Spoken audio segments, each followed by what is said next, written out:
dan sekali lagi merdeka. Bangsa Indonesia ingin merdeka, dan walaupun tuan-tuan halangi dengan bom dan dinamit dan meriam yang berasal dari Australia, Amerika, dan Inggris, kita akan merdeka. Kita tentu merdeka. Kita pasti merdeka sebagai matahari terbit di hari besok. Janganlah tuan-tuan mencoba memikat hati kami dengan kata-kata. Sebab bangsa yang telah gandrung kemerdekaan tak dapat dipikat oleh kata-kata lagi. Kemerdekaan adalah seperti hidup dan mati. Tidak ada setengah hidup, tidak ada setengah mati. Hidup atau tidak hidup, mati atau tidak mati, hidup atau mati, mati atau hidup, merdeka atau tidak merdeka, tidak ada tingkatan lagi di antaranya. Kami telah gandrung merdeka, janganlah bermain dengan kata-kata.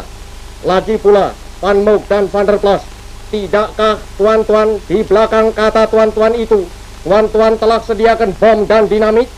Tidakkah tuan-tuan bersama-sama Amerika, Inggris, dan Australia telah menyerang bangsa Indonesia, membakar kampung-kampung Indonesia, mematikan orang-orang Indonesia, menjandakan perempuan-perempuan Indonesia, memiatukan dan menyatimkan anak-anak Indonesia? Tuan-tuan pun telah mengetahui pemuda Indonesia sedia mati untuk kemerdekaannya. Ditarakan tuan-tuan mengenal kejantanan Ahmad dengan kawan-kawannya. Di balik papan tuan-tuan mengenal pemuda-pemuda Indonesia dari barisan berani mati. Ratusan ribu pemuda Indonesia telah masuk Tei Sintai dan Jibakutai. Sebab, sekali lagi saya katakan, kami gandrung kemerdekaan. Semboyan kami ialah merdeka atau mati. Bagi kami, tidak ada tanah air sonder kemerdekaan. Tidak ada kemerdekaan sonder tanah air.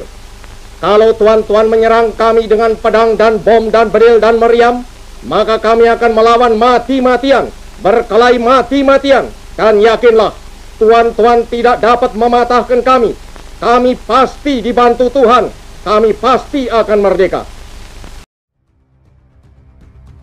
Hai guys, kali ini kita akan membahas biografi Insinyur Soekarno sang proklamator Indonesia.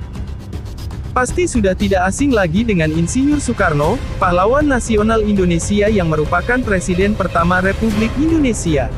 Perjuangan dan jasanya untuk bangsa Indonesia tidak terhitung jumlahnya, bahkan kehebatannya tidak hanya terkenal di dalam negeri namun sampai internasional.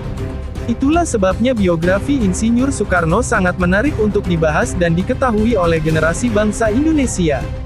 Insinyur Soekarno atau akrab dipanggil Bung Karno lahir pada tanggal 6 Juni tahun 1901 di Surabaya, Jawa Timur, dengan nama kecilnya Kusno Sosrodihardjo dan wafat pada tanggal 21 Juni tahun 1970 di Jakarta.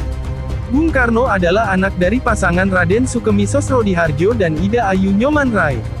Karena sakit-sakitan, Soekarno kecil dirawat kakaknya bernama Raden Harjodikromo di Tulungagung. Soekarno kembali tinggal dengan bapak dan ibunya pada 1909 di Mojokerto. Di Mojokerto itulah sang ayah ditugaskan sebagai kepala Irste Inlandse School dan Soekarno pun sekolah di tempat itu. Sejak tinggal kembali bersama orang tuanya, Soekarno mengganti namanya dari Kusno menjadi Soekarno agar dirinya tidak sakit-sakitan lagi dan dapat tumbuh dengan sehat.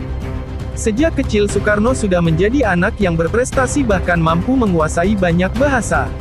Itulah sebabnya kecerdasan Soekarno dikenal oleh dunia.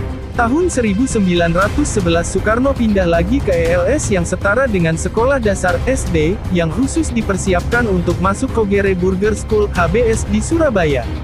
Tahun 1915 Soekarno pun menamatkan sekolahnya di ELS dan kemudian tinggal di rumah sahabat ayahnya, Haji Umar Said Cokroaminoto atau Hos Cokroaminoto yang merupakan pendiri Serikat Islam.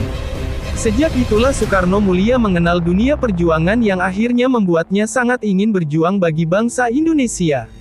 Di kediaman Cokroaminoto, Soekarno muda mulai banyak belajar politik dan banyak berlatih pidato. Di sanalah Soekarno mulai kenal dan berinteraksi dengan tokoh-tokoh hebat, seperti Dr. Dowes Dekker, Cipto Mangunkusumo, dan Ki Hajar Dewantara. Merekalah pemimpin organisasi National Indische Party saat itu. Bersekolah di Kogere Burger School HBS, memberi banyak pengalaman dan pelajaran bagi Soekarno, hingga akhirnya lulus pada tahun 1921. Setelah itu Soekarno pun kembali pindah tempat tinggalnya, yakni ke Bandung dan tinggal bersama Haji Sanusi untuk melanjutkan pendidikannya di Teknik Hawk School THS jurusan Teknik Sipil atau kita kenal sekarang sebagai kampus ITB. Di sanalah Soekarno mendapatkan gelar insinyurnya dengan lulus pada tanggal 25 Mei tahun 1926. Soekarno diwisuda bersama dengan 18 unsur lainnya tepat saat Dies Natalis ITB yang ke-61 pada tanggal 3 Juli tahun 1926. Menurut Profesor Jacob Clay sebagai ketua fakultas di kampus tersebut menyatakan kebanggaannya karena ada 3 orang insinyur orang Jawa, yakni Soekarno, Anwari, dan Sutejo, dan gelar insinyur dari daerah lainnya. Di masa hidupnya, Soekarno telah menikahi sejumlah perempuan, yakni Fatmawati, Hartini, Ratna Sari Dewi, Kartini Manopo, Haryati, Yurike Sanger, dan Heldi Jafar. Atas pernikahannya tersebut, Soekarno dikaruniai 11 orang anak. Sebagian keturunan Soekarno pada akhirnya juga ada yang mengikuti jejak sang ayah di dunia politik Indonesia, yakni putrinya yang bernama Megawati Soekarno Putri yang pernah menjabat sebagai Presiden kelima Republik Indonesia, Rahmawati Soekarno Putri, dan Sukmawati Soekarno Putri. Putranya yang pertama dengan Fatmawati, Guntur Soekarno Putra justru tidak terjun ke dunia politik seperti dirinya dan adik-adik perempuannya. Berbicara soal biografi Insinyur Soekarno, tidak lengkap rasanya jika tidak membahas kiprahnya di dunia politik yang sangat luar biasa. Insinyur Soekarno bahkan sudah terjun ke dunia politik sejak usianya masih sangat muda. Soekarno terkenal pertama kali pada tahun 1915 saat menjadi anggota Jong Java Cabang Surabaya. Kebanyak organisasi di Indonesia menurut Soekarno masihlah Jawa sentris yang hanya memikirkan kebudayaan saja. Hal itulah yang membuat Soekarno perlu menjawab tantangan tersebut. Karena kesediaannya tersebut Soekarno pun memberikan pidato menggunakan bahasa Ngoko, bahasa Jawa yang kasar, dalam rapat pleno tahunan Jong Java di Surabaya. Tak berselang lama, setelah sebulan rapat tersebut, Soekarno mencetuskan gagasan untuk membuat surat kabar Jong Java menggunakan bahasa Melayu, bukan bahasa Belanda. Soekarno kemudian mendirikan Algemin Studi ASC, di Bandung pada tahun 1926 yang merupakan hasil inspirasi dari Dr. Sutomo di Indonesia Study Club. Organisasi ASC inilah yang menjadi cikal bakal berdirinya partai besar di Indonesia, Partai Nasional Indonesia yang lahir tahun 1927. Berkat aktif di organisasi PNI itulah Soekarno beberapa ditangkap Belanda karena dianggap membahayakan pemerintah kolonial. Pada tanggal 29 Desember tahun 1929 Soekarno ditangkap di Yogyakarta untuk dipindahkan ke penjara Bankei di Bandung. Kemudian pada tahun 1930 dipindahkan ke penjara Sukamiskin dan di tahun ini pula Soekarno mengeluarkan pledoi Indonesia menggugat yang sangat fenomenal saat itu sampai akhirnya dibebaskan pada tanggal 31 Desember tahun 1931. Setelah bebas dari penjara, tahun 1932 Soekarno bergabung dalam Partai Indonesia Partindo, yang masih pecahan PNI karena saat itu PNI dibubarkan dan dinyatakan dilarang oleh Belanda. Namun keaktifannya di Partindo kembali mengantarkan ke penjara pada tahun 1933 di pengasingan Polders karena pergerakan yang bahaya bagi Belanda. Karena pengasingannya yang cukup lama dan sangat jauh hampir membuat tokoh-tokoh nasional Indonesia yang lainnya melupakan keberadaan dan keterlibatan Soekarno. Hal itu tidak membuatnya menyerah dan Soekarno terus mengirim surat kepada Ahmad Hasan, seorang guru Persatuan Islam. Tahun 1938 Soekarno kemudian diasingkan ke Provinsi Bengkulu sampai tahun 1942. Pada masa penjajahan Jepang tahun 1942 Soekarno baru kembali dibebaskan.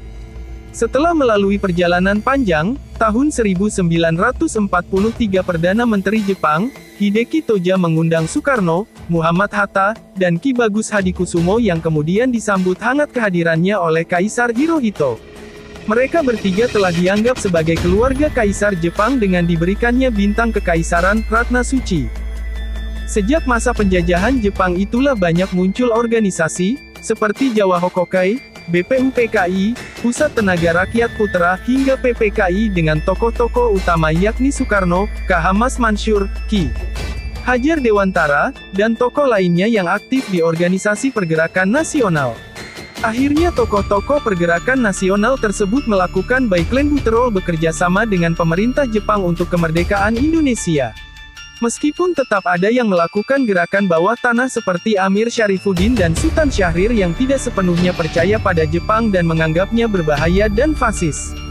Selama perjuangan yang panjang akhirnya Soekarno dan Muhammad Hatta memproklamasikan kemerdekaan Republik Indonesia pada tanggal 17 Agustus tahun 1945, yang didesak oleh kaum muda dan sempat diculik kerengas dengklok. Sejak itulah Soekarno diangkat menjadi presiden pertama Indonesia dan mulai dikenal sebagai sang proklamator yang didampingi Muhammad Hatta sebagai wakilnya. Sebelumnya pada tanggal 1 Juni tahun 1945 dalam sidang BPUPKI, Soekarno sudah mengemukakan gagasan tentang dasar negara, yakni Pancasila yang sekarang masih menjadi dasar negara kita. Setelah berhasil merumuskan Pancasila, Soekarno berupaya menyatukan Nusantara menjadi negara kesatuan Republik Indonesia. Bahkan bangsa-bangsa di Asia, Afrika, dan Amerika Latin juga sempat diusahakan Soekarno dalam Konferensi Asia Afrika tahun 1955 di Bandung hingga akhirnya berkembang menjadi gerakan non-blok. Berkat jasa Soekarno lah banyak negara kawasan Asia Afrika yang merdeka, meskipun ada pula yang konflik berkepanjangan karena ketidakadilan di negaranya. Itulah sebabnya Soekarno dikenal dalam menjalankan politik bebas aktif dunia internasional. Atas kejayaan perjuangannya untuk Indonesia, Insinyur Soekarno juga mengalami masa jatuh dalam politiknya setelah Wakil Presiden Muhammad Hatta akhirnya memutuskan untuk mengundurkan diri dan memisahkan diri dari Soekarno tahun 1956. Selain itu banyak pula pemberontakan separatis yang terjadi di beberapa daerah di Indonesia. Berdasarkan catatan sejarah, puncak pemberontakan tersebut adalah saat terjadinya pemberontakan yang dikenal dengan G30 SPKI yang meluluhlantakkan masyarakat Indonesia saat itu. Karena peristiwa itulah Soekarno mendapat pengucilan dari presiden yang menggantikan dirinya, yakni Soeharto. Karena usianya yang sudah tua dan sering sakit-sakitan akhirnya Soekarno wafat di Jakarta, tepatnya di Wisma Yaso pada tanggal 21 Juni tahun 1970. Kemudian jasadnya dimakamkan di Blitar dan menjadi ikon kota Blitar hingga saat ini. Makam Soekarno pun selalu ramai peziarah dan wisatawan yang datang di hari-hari tertentu dan sangat ramai saat hail sang proklamator tersebut.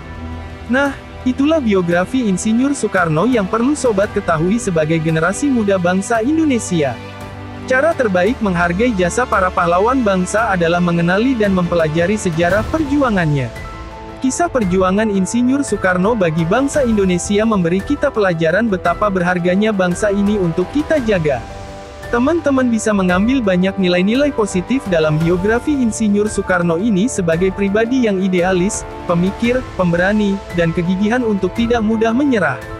Soekarno juga telah memberikan kontribusi besar pada pembangunan bangsa Indonesia hingga menjadi negara seperti sekarang.